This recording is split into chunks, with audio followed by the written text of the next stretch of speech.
L'organisation de Première Dame d'Afrique a célébré ses 20 ans d'existence à Kinshasa. Il était question pour cette plateforme des épouses des chefs d'État d'Afrique de dresser le bilan de 2 décennies d'action au profit des citoyens vulnérables et d'ancrer ses ambitions sur les 20 prochaines années. Parmi les actions à mener, l'OPDAD reste déterminé à lutter contre le VIH-Sida et la Fondation Elisabeth Glaser donne son appui à cette organisation pour de ressources nécessaires en faveur d'un traitement pédiatrique.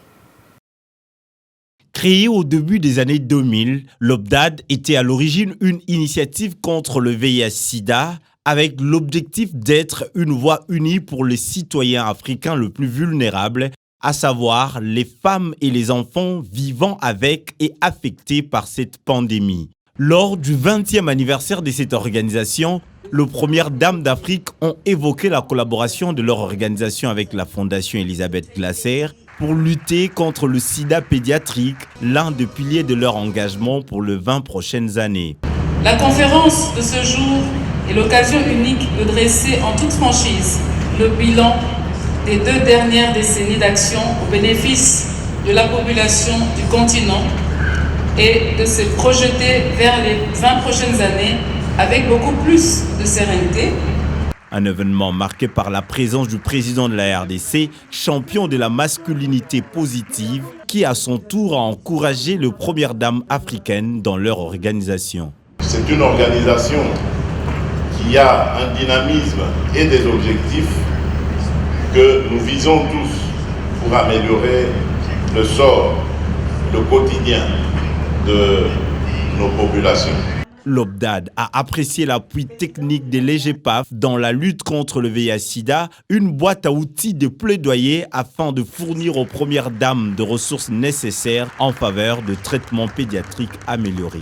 Je viens ici pour participer à cette réunion importante de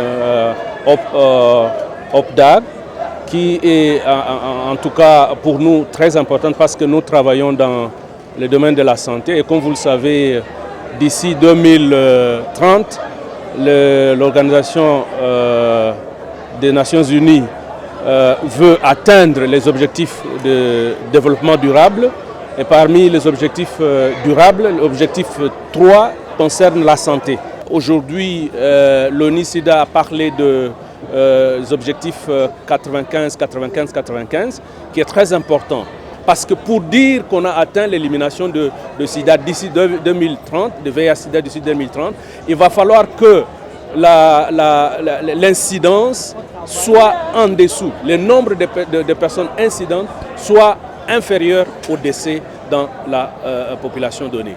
EGPAF est fier de son partenariat avec OPDAD et reste pleinement engagé à la soutenir en lui accordant un appui technique à tous les niveaux et particulièrement en ce temps où toutes parties prenantes se sont engagées à conjuguer leurs efforts dans le cadre d'une alliance mondiale pour mettre fin au sida chez les enfants et adolescents d'ici 2030.